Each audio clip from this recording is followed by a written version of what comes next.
Well, now to the ongoing crisis of drug overdoses in Maine. The latest numbers from Maine's Attorney General show that there were just over 9,100 overdoses across the state. The numbers from December are not in yet, but one in every 5 of those overdoses proved fatal. And more than 100 of those deaths happened in Cumberland County. News on Maine's Jack Molmud is live in our studio tonight with a look at the frustrations around this issue and the people trying to help. Hi, Jack. Hey, Chris and Brian. Well, those numbers are concerning. Police and nonprofits tell us. What adds to the concern is that they really don't know what to attribute this rise in overdoses to. But what we do know is that these increases are telling us there is a severe lack of drug resources for people who are in desperate need. In Maine's largest city, there's a problem.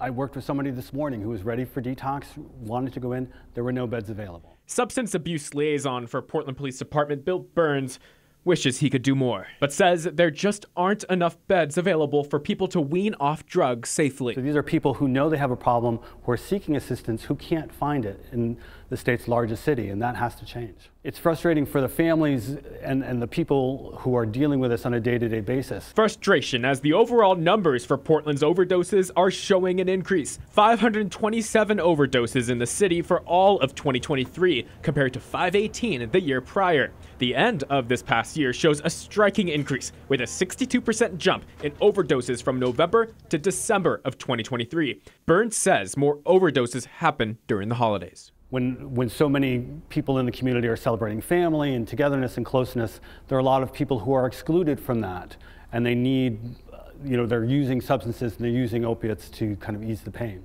The last week of 2023 saw 20 overdoses, which account for nearly 40% of all of December's overdoses. Burns says this trend will only continue unless we do more to provide drug treatment. And we make it incredibly difficult for people to get this kind of care, and that has to change. And with more than a fifth of all of Portland's overdoses impacting unhoused people, Preble Street says it's not just the lack of detox beds. People get into detox and then they're discharged back to the streets.